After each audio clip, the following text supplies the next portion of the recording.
Everybody to come in and take a seat.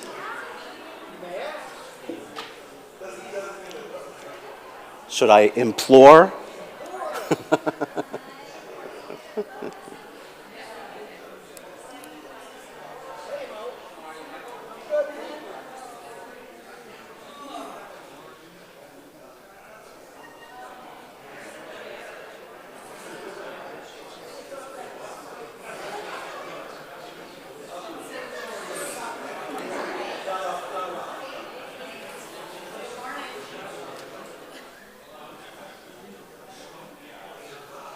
Well, we won't have a problem having a quorum. I don't either. I don't want to make it more difficult for future boards.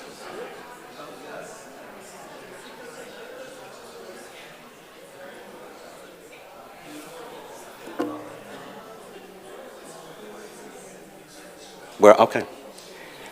Good morning, everybody.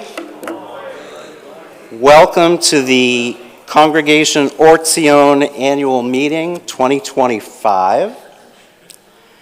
I'd like to start by commenting on the incredible staff that we have. We are so lucky to have an amazing Rabbi, Cantor, Executive Director, Education Director. They're amazing. Now, for those of you who don't know, Rabbi Green is now the president of the Phoenix Board of Rabbis.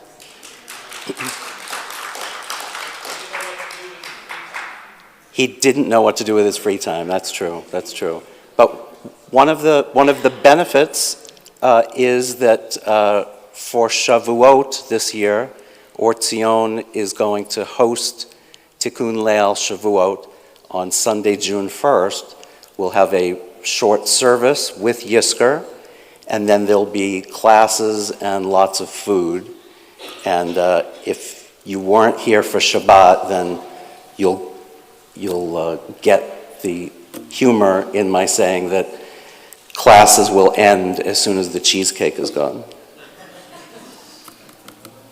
Okay, so besides Rabbi Green, of course, we have Cantor Rubinstein, who is on parental leave, and our community is so blessed to have Rabbi Aviva Funke come and step in to help lead our services. And if you haven't heard, she starts a new job soon as the Rabbi of Hillel at ASU. So we're very proud of her.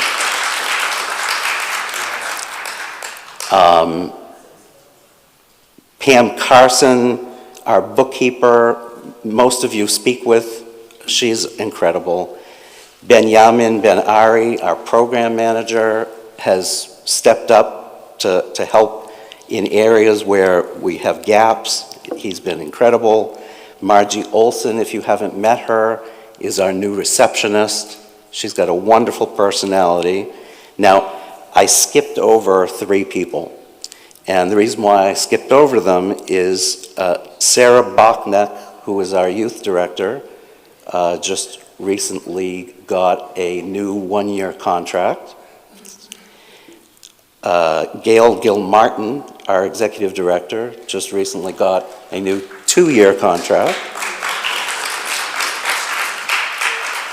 And though our education director, Andre Ivory, didn't have a contract expiration until 2027, we met with him and he's agreed to stay with us through 2029. Although I have a feeling he'll be here longer. Okay, so what I want to do this morning is just give you a state of where the congregation is, what we have accomplished over the course of the last year, and what the next year looks like for projects. So I want to remind everybody that the gift of the heart, which was created with Mitch Ross's board and rolled out with Frank Jacobson's board when they were presidents, continues to be wildly successful, and it is the driving force of our increase in membership. As we conclude our 5th year of this membership model, it is no longer an experiment. It's been very successful for us. And when I talk with people from other synagogues in North America who are struggling, and I tell them what we've been doing, they think that I'm making the story up. But you know that I'm not. Since the past 2 years have gone by, our membership has increased nearly 20%. And we are just about at 600 member families.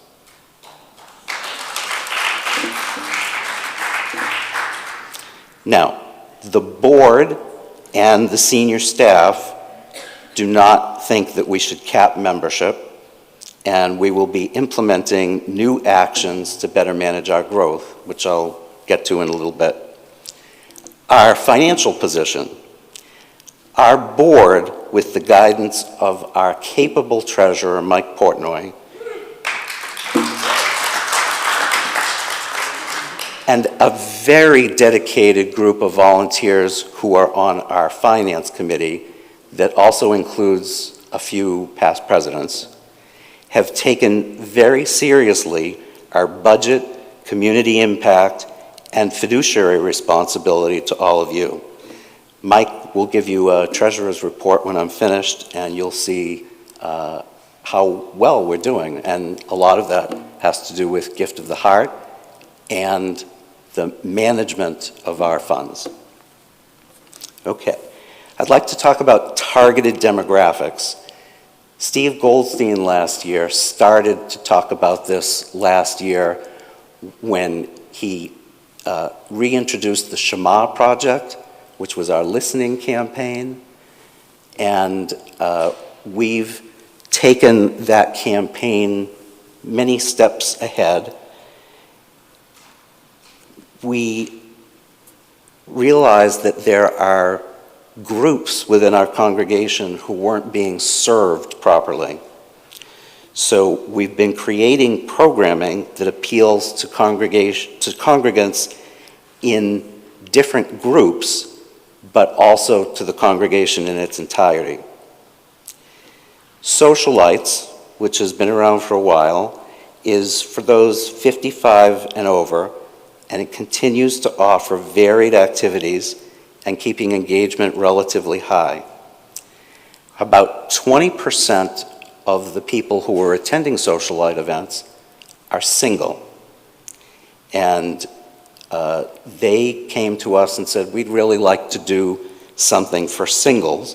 We looked at the whole congregation, and as it turns out, a little over 20% of our congregation are single members.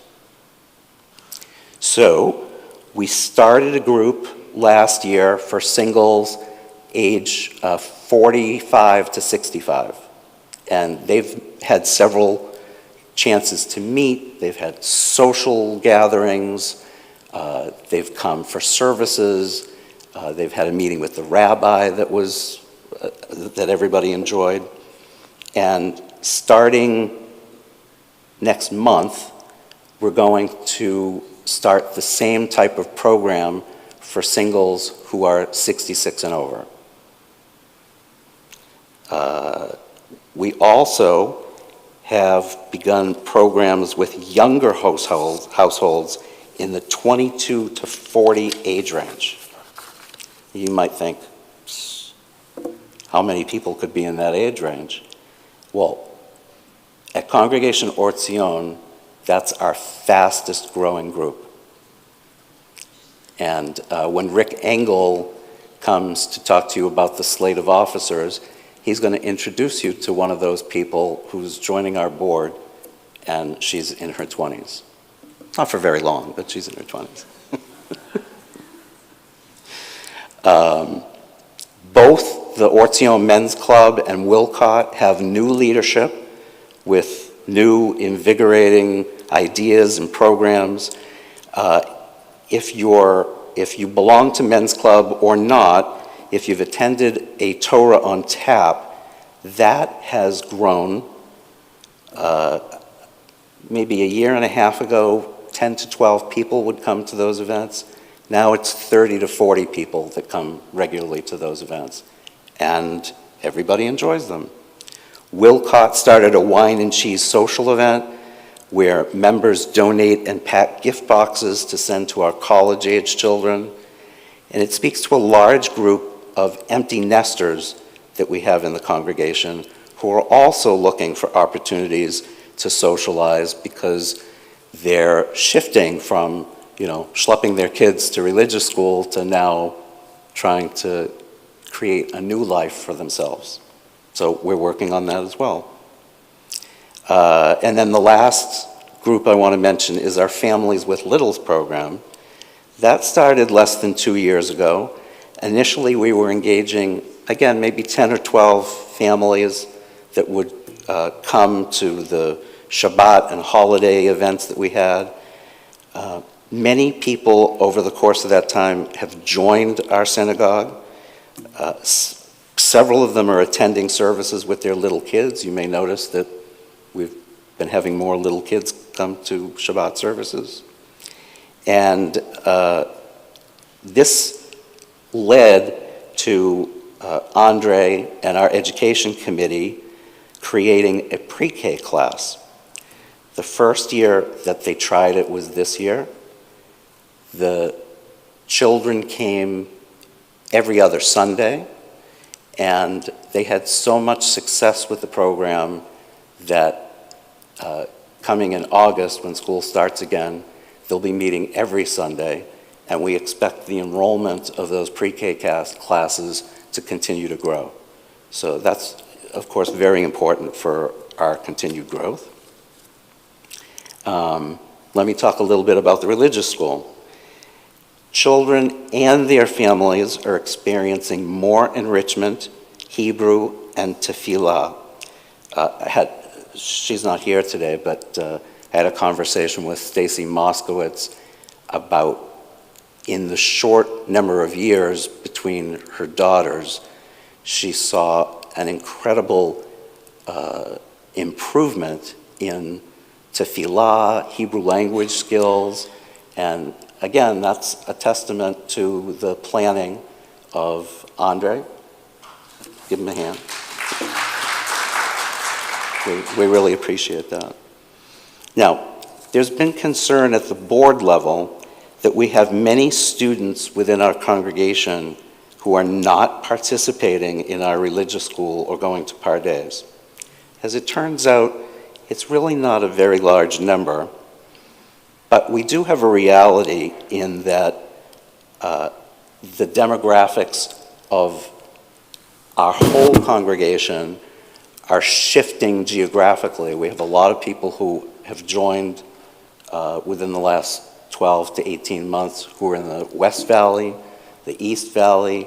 Of course, we have a community in Sholo, and they've all been participating, but sometimes it's difficult for them to get here, especially with traffic. So we're looking into expanding our capabilities to have classes in their location to make it easier for them. Let's see. This coming year, the Education Committee has planned 2 Raz Goodell Religious School Shabbatons. The first one is going to start the weekend of November 7th.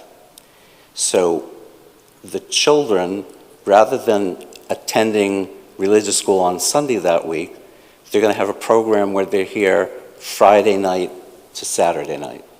They'll be participating in services, and we've decided to engage an artist to come for the weekend. We're going to have an artist in residence. There'll be more information about that later.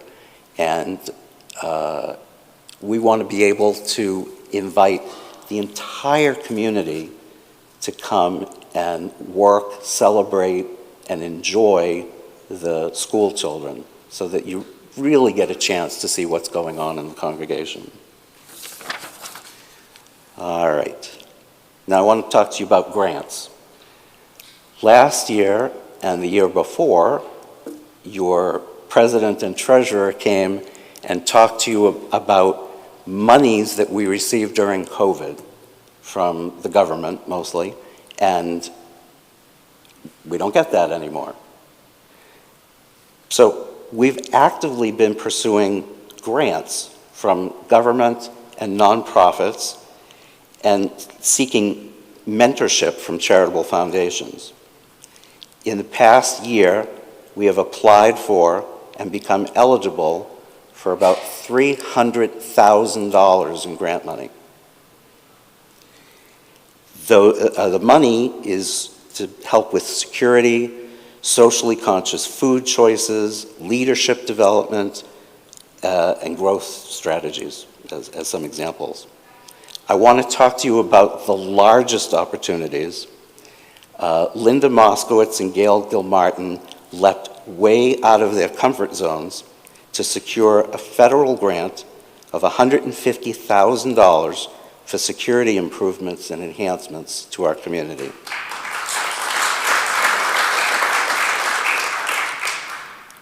Our security committee, headed by Steve Goldstein, have prioritized projects, and the first has already been completed, and we've received the reimbursement from the government.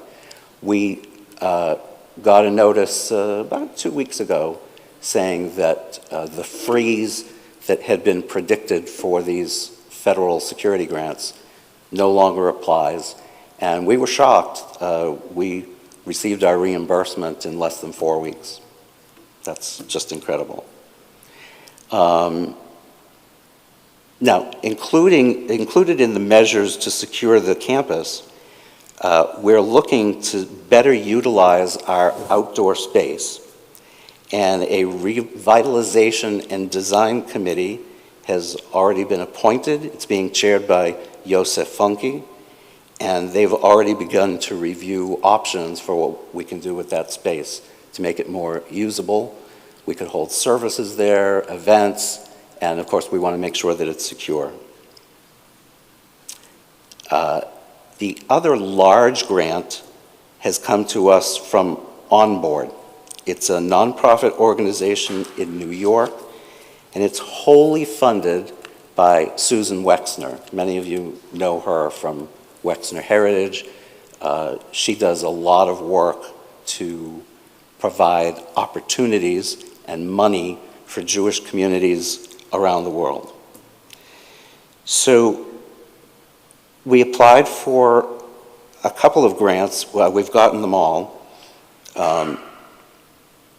One was for leadership development, and one was for us to hire a consultant to start a strategic plan for the organization. The other grant is a challenge grant. And it came about because of our commitment to join a cohort of other Jewish organizations in Arizona and Colorado. We sent 3 representatives who completed their year of study and training. That would be Cheryl Press, Brandy Altstetter, and Scott Frendell. So we are grateful to them because they've brought back to us some great ideas. The board, as I told you, applied for these grants with the Onboard organization, and the biggest grant is a $100,000 challenge grant. If we raise $100,000, they'll match us dollar for dollar another $100,000. And the projects that we asked for consideration and approved were to do a long-term strategic plan, because we're growing, we've been growing, mostly organically, and I think it's time for us to take that growth seriously, and we want to grow with intentionality. So this will go a long way to help all of us have the community that we want to belong to.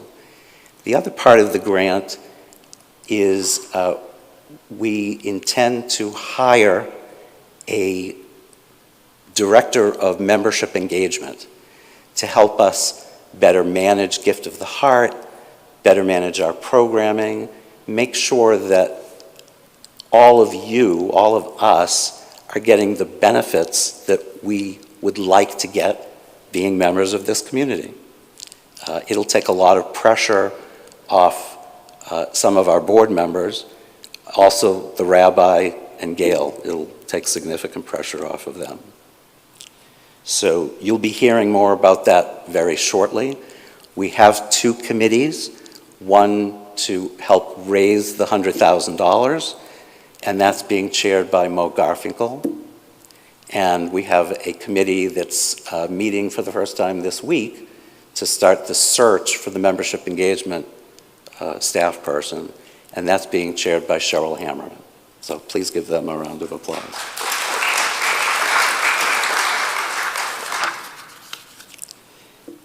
Let's see. Okay, couple more things. We have a new library and meeting room being organized. It's going to be across from where Gail's office is, and the chair of that committee started working with Les Moskowitz last week, and that's Perry Weinstein, and we're grateful for that work.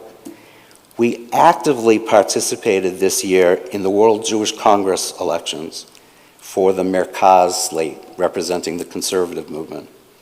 That effort was chaired by Kim and Charlie Light. Please give them a hand. While we still don't know the election results, I found it actually interesting that people who've been dedicated to the conservative movement for years never heard of these elections. I think this was the 100th anniversary, and they were all excited to vote. So that's cool for us because the Merkaz slate includes two of our congregants who will be deciding where those millions of dollars are going to go to Jewish organizations. And that's Debbie Goldich and Mitch Ross.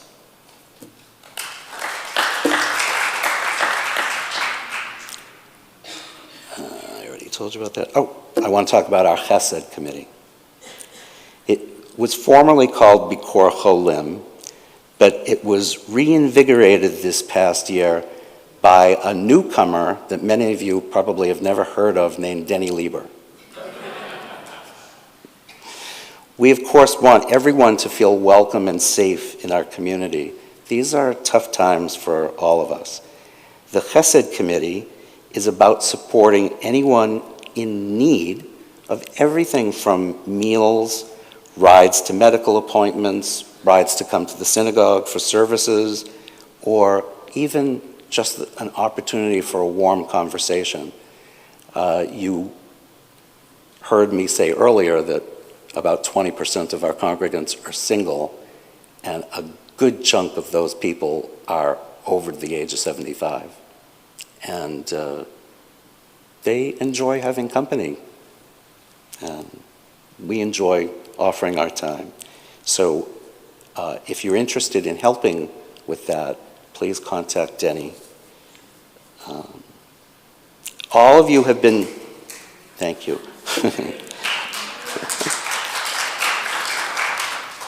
Oh, Denny, can you stand up so people can see you? But you might have to stand on a chair.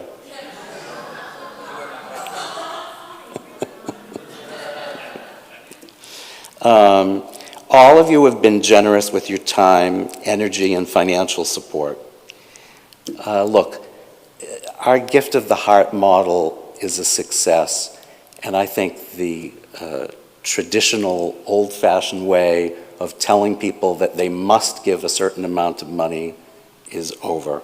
That's not the way to operate in the modern world. But I do want to say this. We have an endowment life and legacy committee called the Lador Vador Society. This is the easiest gift to make, and it ensures a Jewish future for our community. I want to tell you, I made an endowment gift when I was 35 years old. It has grown so much that, in fact, it's grown 7 times from my initial investment. And I've actually been able to take money out of my endowment to give to Or Tzion earlier. They don't have to wait till I'm dead to get all of my money.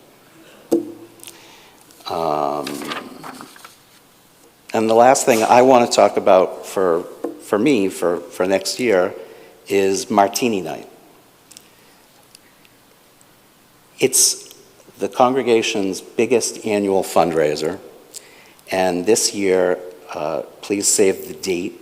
It's going to be on Saturday night, January 31st. This year, we have an incredible group of people who volunteered to chair this event, and they've already started working with our board members. And those people are Veronica and Eddie Lang, Stephanie and Mo Garfinkel, and Michelle and Michael Razor. And this is I've attended their meetings, and you can look forward to an amazing evening. So please mark it on your calendar. And then when you hear who's being honored, you're going to say, oh, I better put this on my calendar. The Micah Kaplan of Blessed Memory Award is going to be given to Stan and Cheryl Hammerman.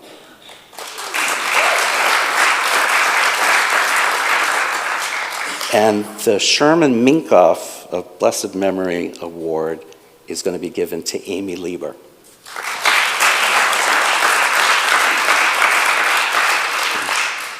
In a short while, because I know Mike Portnoy is only going to speak for this amount of time, I'm going to introduce Rick Engel, who was the chair of our nominating committee, and we will end the meeting with the vote for the slate for the board. But before he comes up, I want to introduce Mike Portnoy. Many of you know him. He's our incredible treasurer, and he's going to give you our financial report.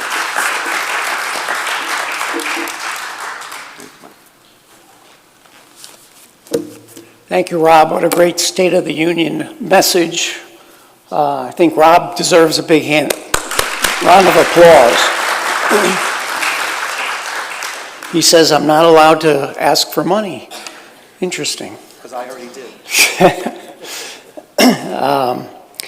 What I wanted to do today was just give you a current year review, maybe a look forward, and give you an idea of what our finance committee is all about. There are a number of members that I see in the audience. Maybe you can all stand up so everybody can see who's on the finance committee that's here today.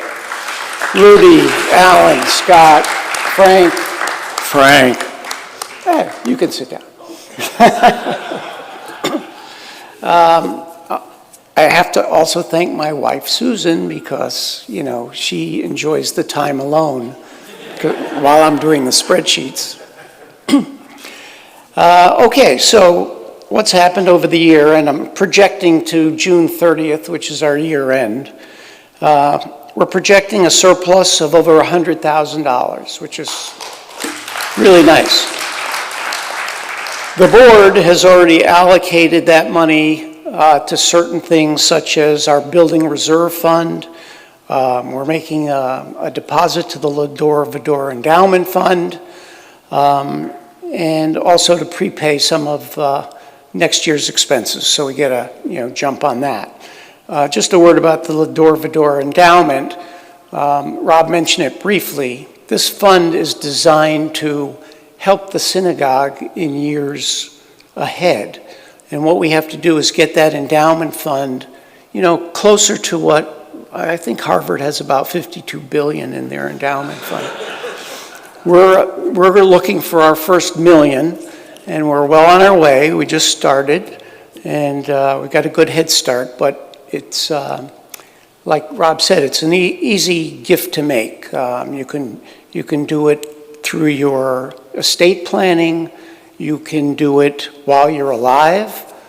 Susan and I have made contributions during our lifetime, as many others have.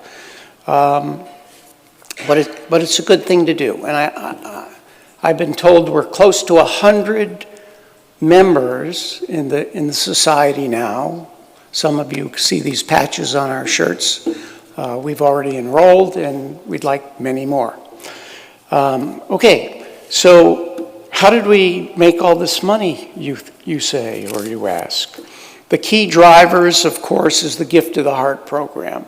And, you know, we have a Marot Society that when they attain certain levels of giving, they're in the Marot Society. And we've got, you know, pretty close to 100 members there as well. The giving in that society starts at $3,600 and goes all the way up to, I think we had gifts of, you know, $25,000 or more. We've added new members, as Rob alluded to, and another big driver of the income this year is through fundraising. We've had great fundraising events. We had the big gala this year. We're going to have Martini Night next year. We've got other fundraisers going on at the same time, so please keep supporting those. On the expense side, we've all been very careful about how we manage the expenses.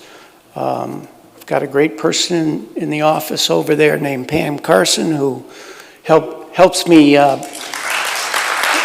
tremendously. We meet quite often, so she's probably, you know, sick of seeing me as well. One good thing we have also to talk to you about is our strong balance sheet. We have reserve funds. We have a building reserve. We have an operating reserve. And we have total reserves in excess of about $850,000.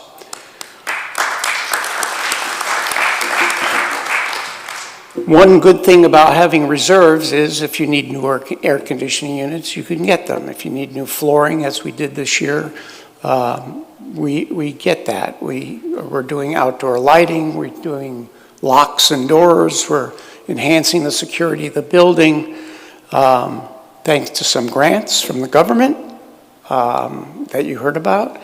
And what we do with some of these excess reserve funds is we actually invest them, and we've got a 6-month treasury bill ladder built that's going to generate over $60,000 of income to the synagogue this year.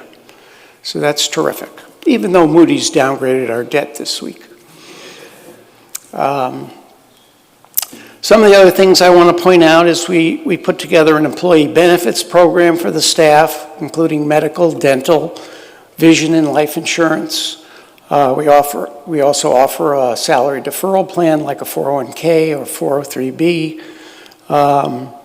We've paid down our principal amount of our mortgage this year by about $86,000. Leaves us with a balance going forward of about $540,000.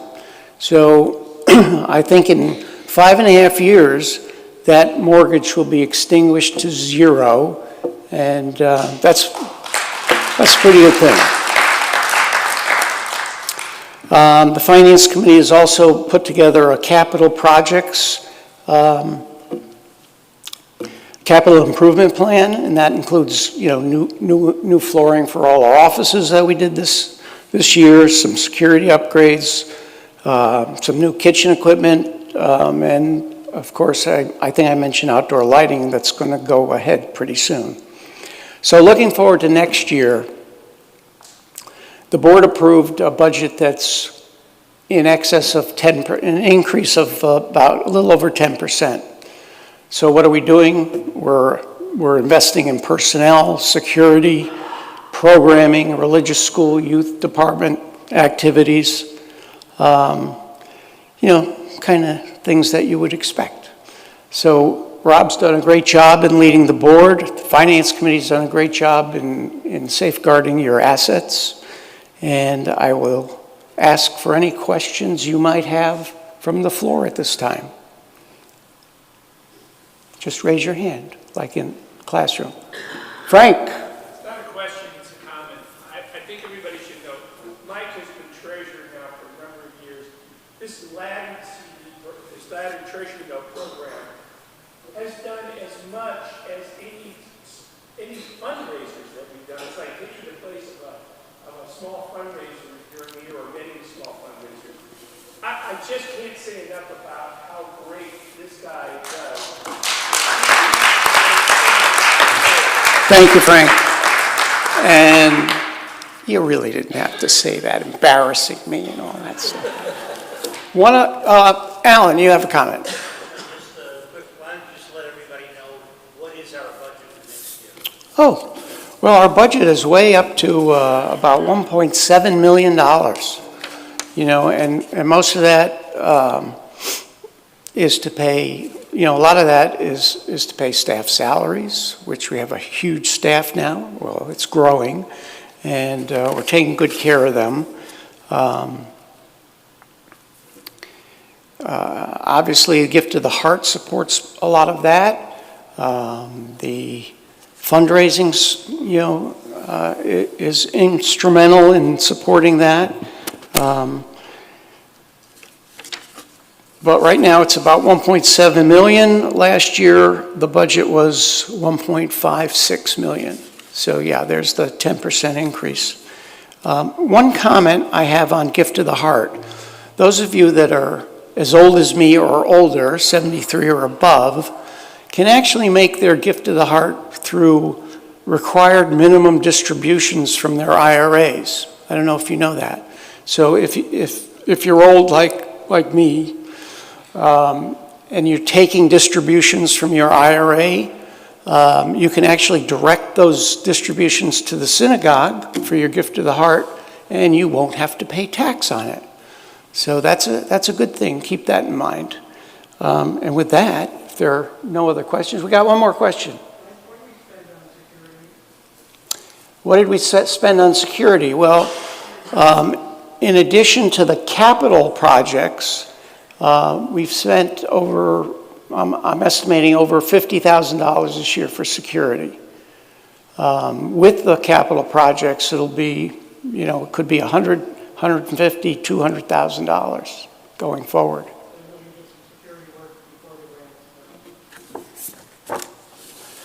Any other questions? Turn it back over to Rob.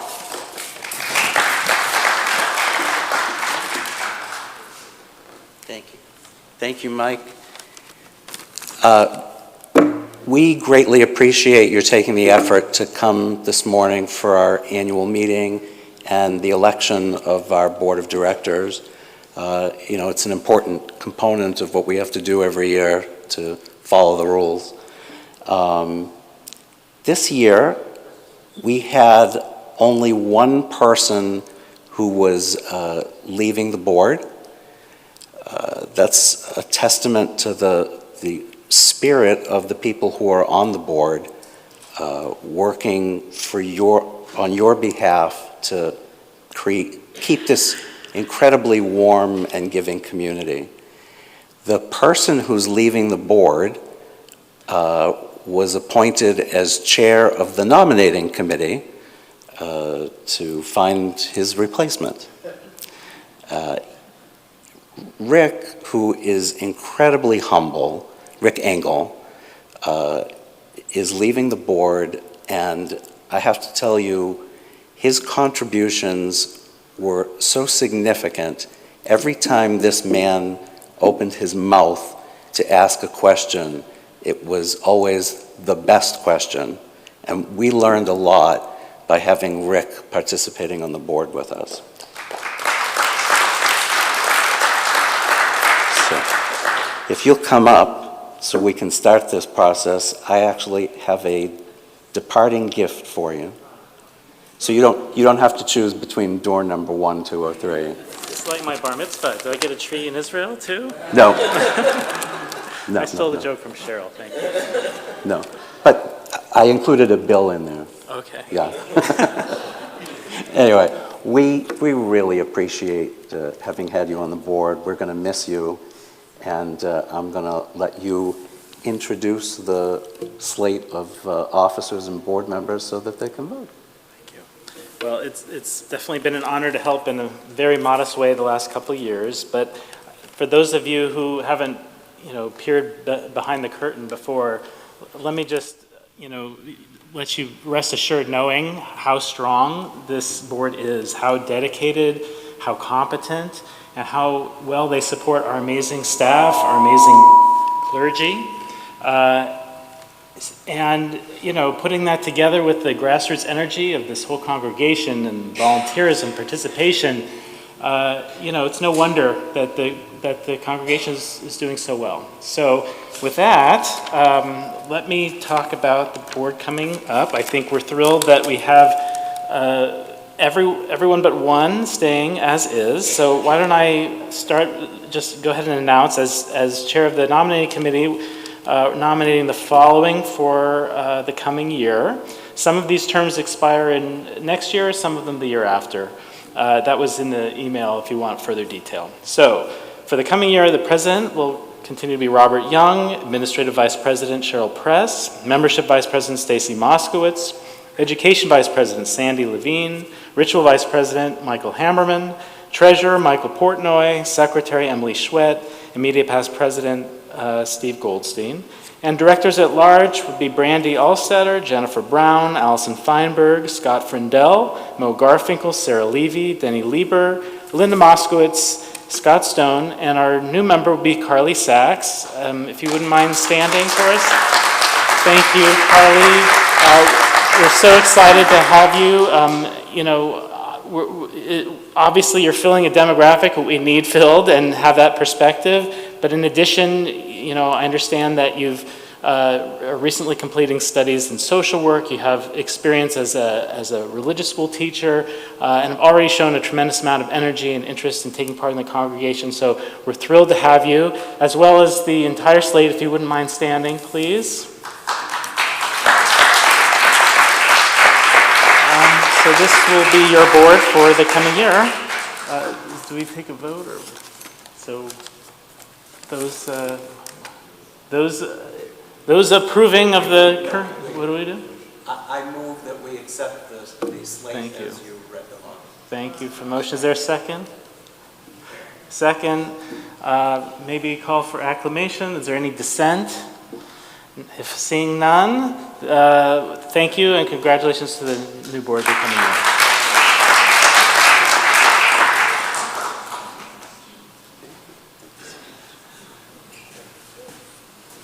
So we are finished. If you have any questions that you'd like to ask any of the board members, we'll be out front by that Lador Vador table.